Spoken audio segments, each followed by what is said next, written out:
Let's talk about hormonal control of the female reproductive system. We'll start with the slide that was exactly the same for the male reproductive system. So just a quick review. Sort of the hypothalamic hypophyseal axis. Again, hypophyseal is referring to the hypophysis, which is the pituitary gland. So it's just the same as before.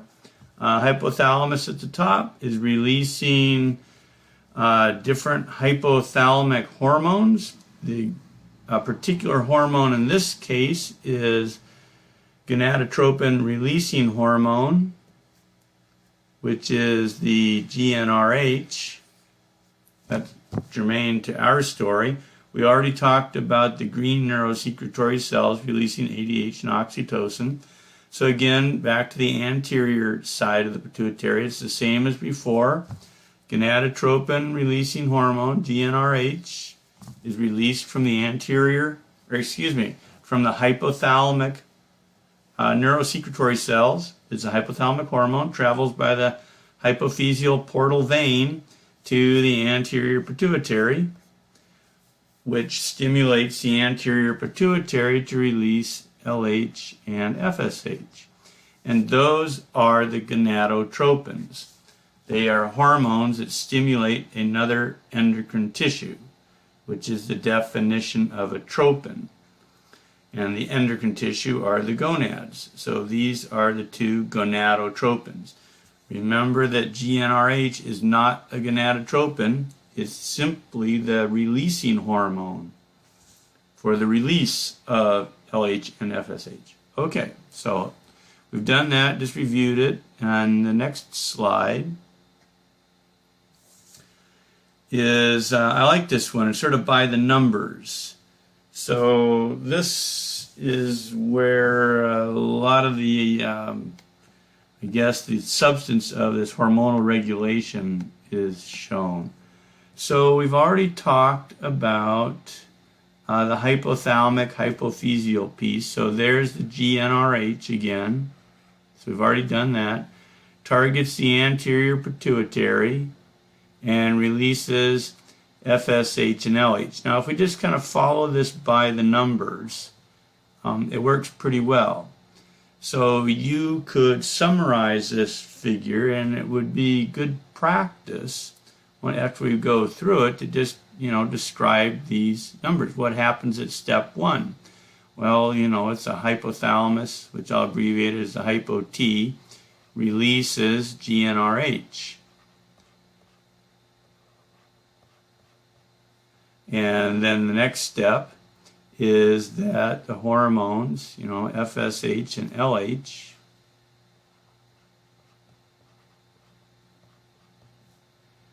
target what? Right, the ovaries.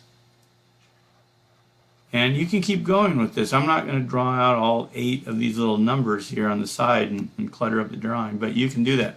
I'm going to walk through them and doodle on the picture, and then you can go back and practice summarizing. And hopefully at some point you'll be able to do that more or less from memory. So at any rate, here's FSH and LH. They target the ovary, they target the gonads, they target the follicles. So we have a primordial follicle that begins to grow, and now we have a primary follicle. We've already talked about those. And that primary follicle continues to grow, and we have more and more granulosa cells.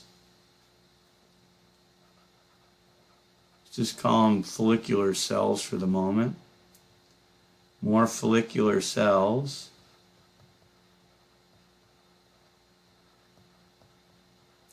And what's important is that those cells are producing estrogen. And the estrogen, so remember what is going on. This is the female reproductive cycle. We want to stimulate just a couple of eggs to develop each month. So we stimulate a few and then we turn it off. So we've already woken up a few of the follicles at step 2, they're growing, great.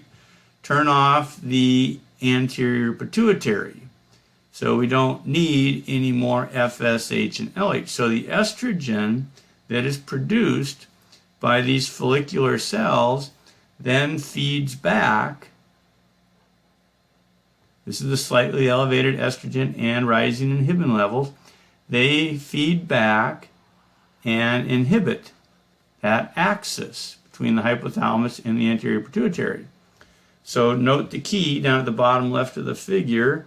The dashed purple line is inhibitory. So the estrogen is acting in a negative feedback loop to shut off the FSH and LH. We don't want to keep waking up follicles. Well, the follicle continues to grow. It matures, and then you see we have an antrum. So we now have an antral follicle or a tertiary follicle. And as those follicular cells grow, and we have more and more of them, this is step 3, we now have, they've been producing estrogen, and we have increasing amounts of estrogen, and now we have high estrogen levels. So they were low and climbing, but when they reached their peak about mid-cycle, that high estrogen level, now the blue arrow at the bottom of the key again, note that the blue solid arrow is stimulatory. So the high estrogen now stimulates a release of LH and FSH. So we go from step 4 to step 5. And now we have a surge, a spike in the LH and FSH surge, and that is the stimulus, the blue lines again, for 6. And this is where we have ovulation. So it's a spike in that LH and FSH. And a later slide shows that the concentration of those hormones in the blood. Well, just to continue on with this diagram, so we've gone through ovulation. Now we're at step 7. The egg is released. The egg goes into the fallopian tube, and we're pretty much ignoring that for the rest of the story here.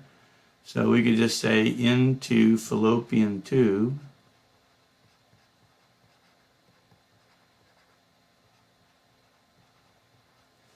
And then the follicle that's left over after the egg escaped, the follicle seals itself back up and becomes the corpus luteum.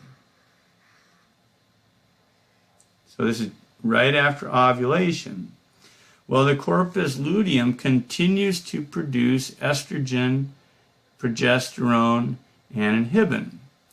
And the combination of those hormones, so the new one that's on the scene now is the progesterone.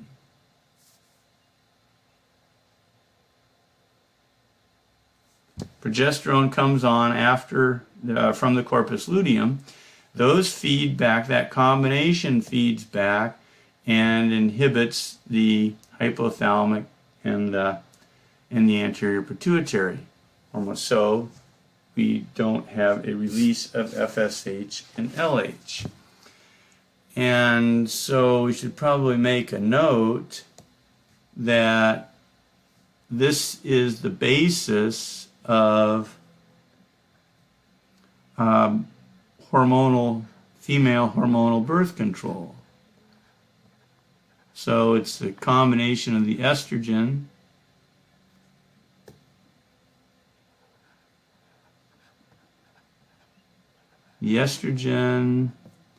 and progesterone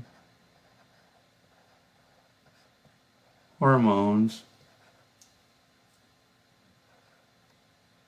estrogen and progesterone feedback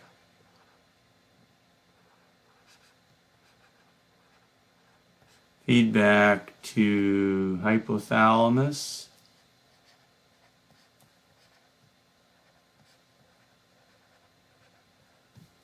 and the anterior pituitary to inhibit release of FSH and LH.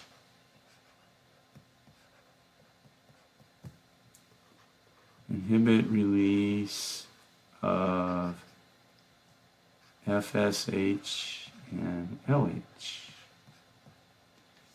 And that is the birth control.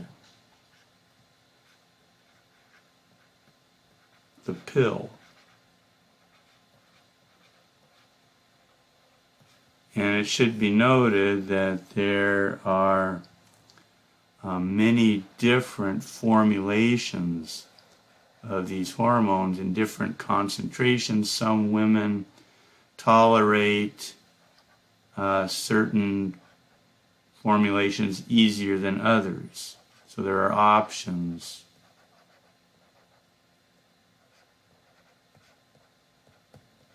Some women don't seem to tolerate one formulation, one concentration of those hormones, where they sometimes do tolerate a different combination of those hormones. So at any rate, that's the hormonal birth control for the female, is that it shuts off the FSH and the LH, and you don't get this step. So that's the birth control.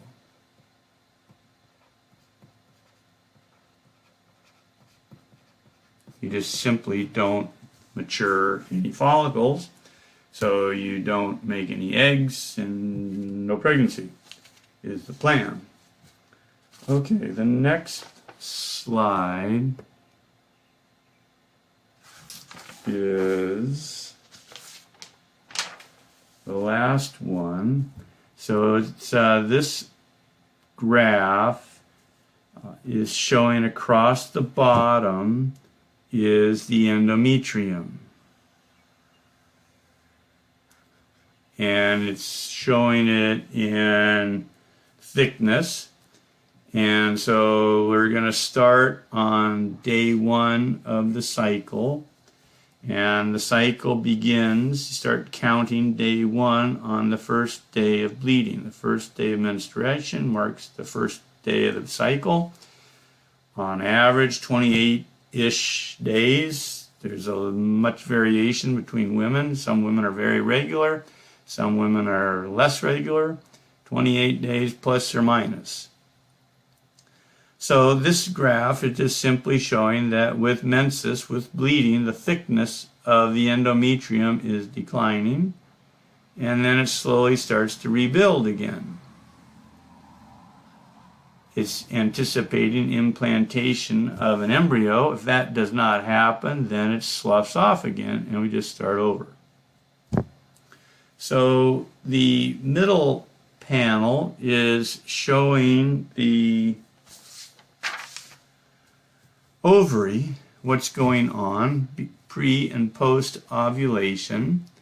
So day 14 or thereabouts, about mid-cycle, is the point of ovulation. So before that, we're looking at the primordial follicle, the primary follicle, secondary, and then we have tertiary with the antrum, and then we have the ovulation event.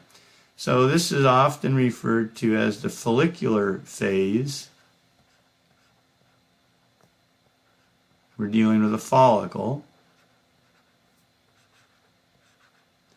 And after ovulation, the follicle becomes the corpus luteum, so it's referred to as the luteal phase.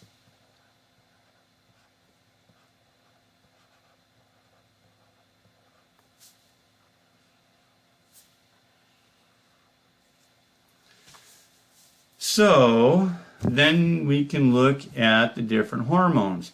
Now there are 4 hormones shown on the figure. At the top is FSH in red, LH in blue. You need to remember where these hormones are coming from, because students often get tangled up on which hormone is coming from where, so don't forget that these are pituitary hormones. They were released when GnRH from the hypothalamus tickled the pituitary to release those. And their levels are relatively low during the follicular phase, and then about mid-cycle the levels spike and they go up, and that is associated with ovulation. So the middle panel, blue line estrogen, red line progesterone. Notice that in the follicular phase there really isn't any progesterone. It's pretty much flat. What is increasing is the estrogen.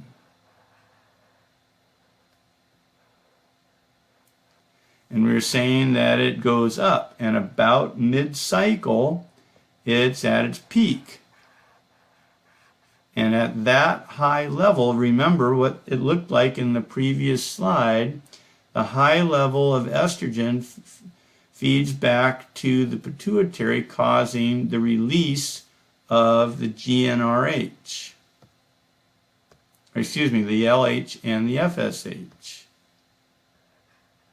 So this is a result of this peak in estrogen stimulated that. So let me back up to the previous slide and we'll just take a quick look at it while we're talking about it. The figure is a bit of a mess, but here was our high estrogen level. And that's the one that is causing the spike in the LH and FSH surge. And again, that surge is what stimulated ovulation. Okay, back to the slide. Okay, so we've ovulated the egg. It's out of the ovary. It should be moving along through the fallopian tube. And we go back to considering what's happening in the ovary. The follicle sealed up and became the corpus luteum. And the corpus luteum is now producing progesterone and the estrogen. It was always producing estrogen, but now the progesterone comes on the scene. And those two are necessary for maintaining the endometrium. So let's cram that in here. Did I already write it?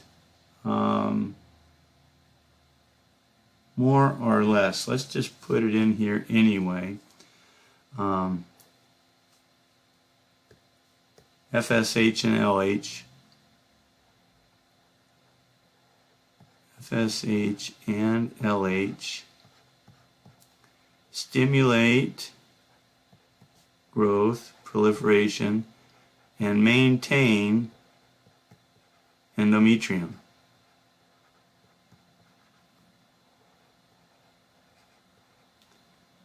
We need to maintain it if a fertilized egg is going to implant and result in a pregnancy. So the endometrium is maintained by, not the FSH and LH player, dang, I'm not going to erase the whole thing, I'm just going to erase this piece. What should I have written there? You all are probably scratching your head. What should I be writing there? The progesterone and the estrogen.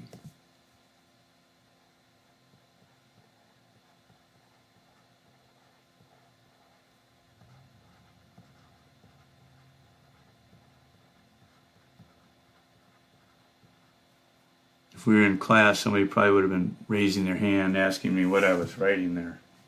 Okay, so what I put over on the right-hand side are some thoughts, some considerations with no pregnancy. We're just doing a normal monthly cycle. The corpus luteum is good for about 2 weeks. After about 2 weeks, it atrophies.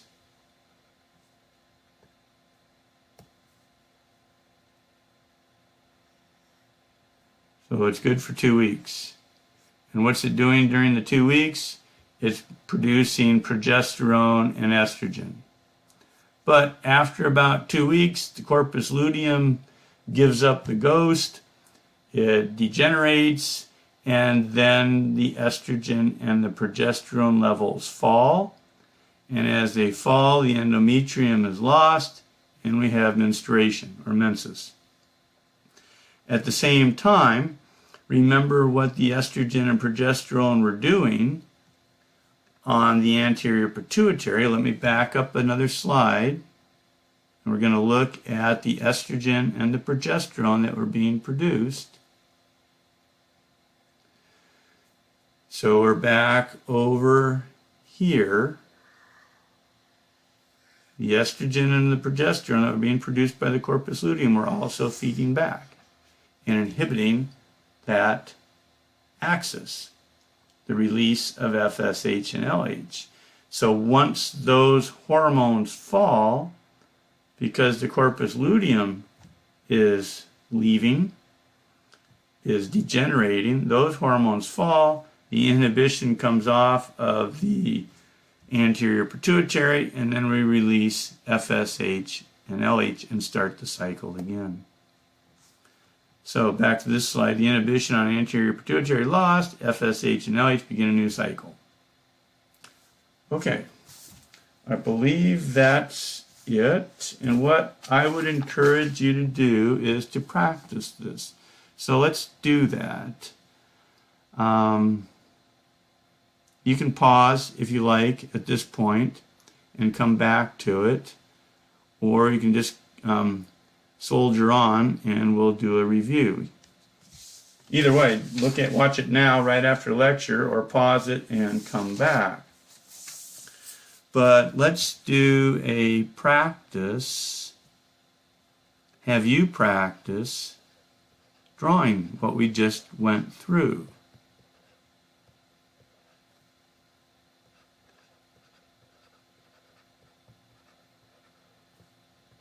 Putting it in your own words. And once you can do that, then you will know it. So what did we start with? We'll start with the hypothalamus. You can do this any way you want. You can put the hypothalamus in a box, in a circle, or just leave it as hypothalamus. But the hypothalamus released GnRH, and you need to be able to spell that out correctly. Gonadotropin releasing hormone. So at some point, you don't need to clutter your diagram right now, but at some point you should be able to spell that out. GnRH targets the anterior pituitary. Okay. And the anterior pituitary releases the two gonadotropins. Releases FSH and LH.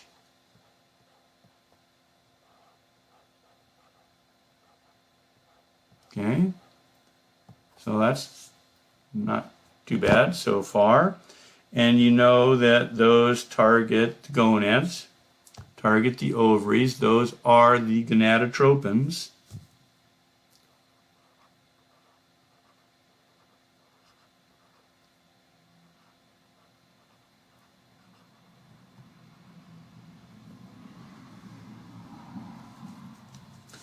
And they stimulate follicular growth in the ovaries.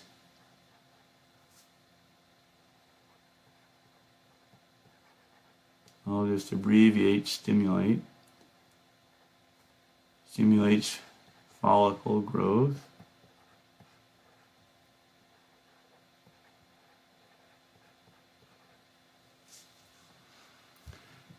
And the follicles produce what? Yeah, follicles produce estrogen.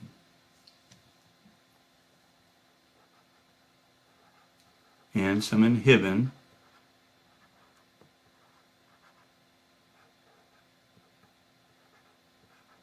Another hormone.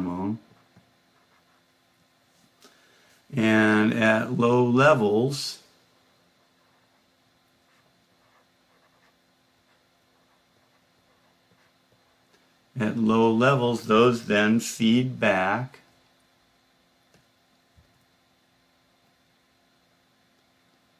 and inhibit the anterior pituitary. So I'll sort of do that with a block here or something like that. Put a little negative sign. You need to understand that means negative feedback. It shuts it off. Okay, the follicles continue to grow and they continue to produce estrogen and inhibin.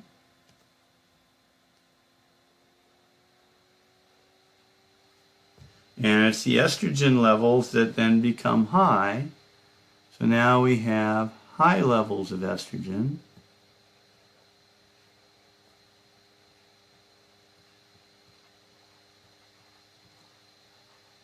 Then what? Once we have high estrogen levels,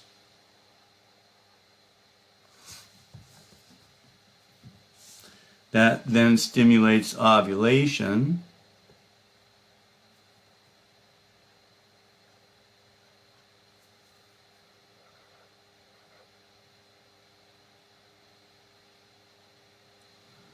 Let's not jump to that. Let's go back to high levels of estrogen then feed back to the anterior pituitary. Let's see if well,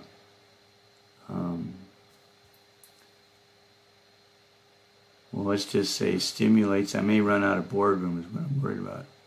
Stimulates release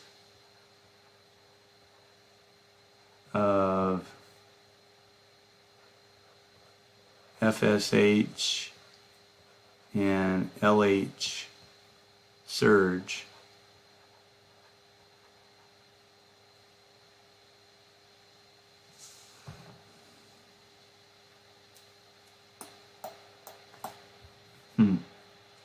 How did I draw that before?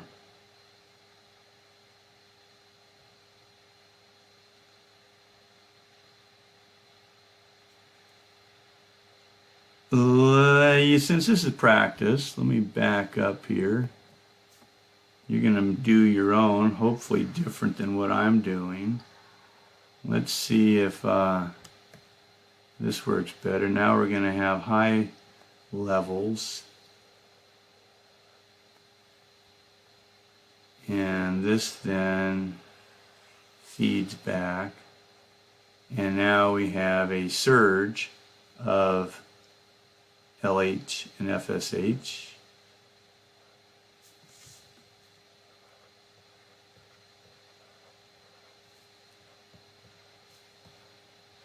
LH and FSH.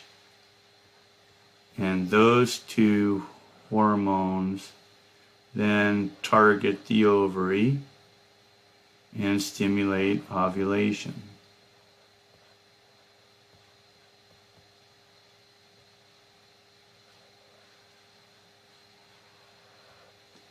And after ovulation, the egg is released. Egg and, let's put in parentheses, corona radiata, just the surrounding cells. Corona radiata, and that goes into the fallopian tube. And the follicle then seals up and becomes the corpus luteum.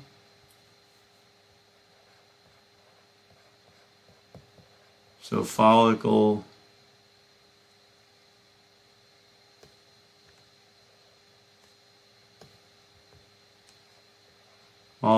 repairs and becomes the corpus luteum.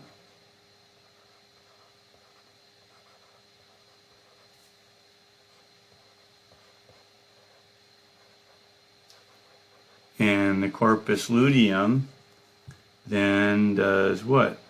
What's it producing? It's producing estrogen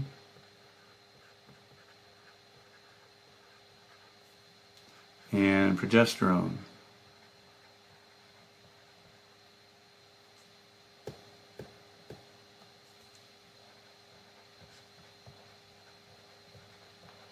And some inhibin.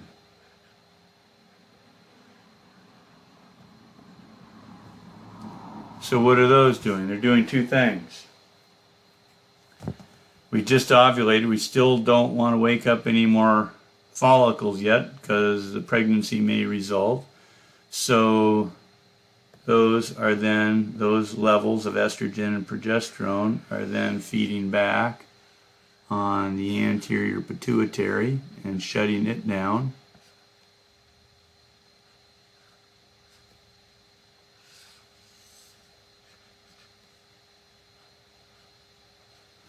And they are also going and stimulating the endometrium,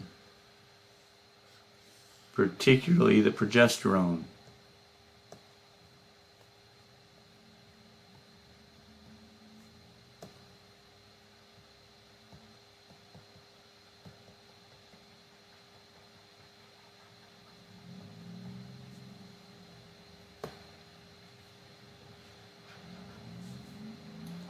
So I say stimulates and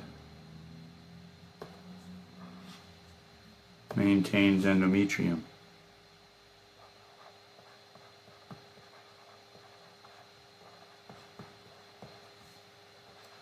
And maintains endometrium.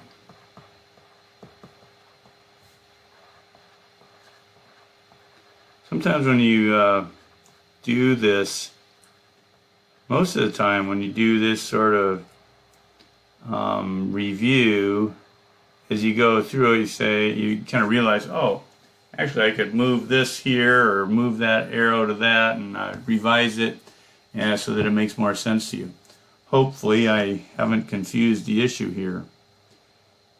And then remember how long the corpus luteum lasts, because this will be important if we're going to consider pregnancy. Without pregnancy, it normally lasts how long? About 2 weeks. And again, if no pregnancy, corpus luteum degenerates, estrogen and progesterone fall, we lose the endometrium and we lose the inhibition on the hypothalamic hypophyseal axis, and we start over again. Okay, that's enough. You should practice that and see if you can kind of get the basic story down of the hormones. Again, where students oftentimes get tangled up around the axles, if you will, is with the anterior pituitary, the Fsh and Lh, and with the progesterone and the estrogen. Where are they coming from?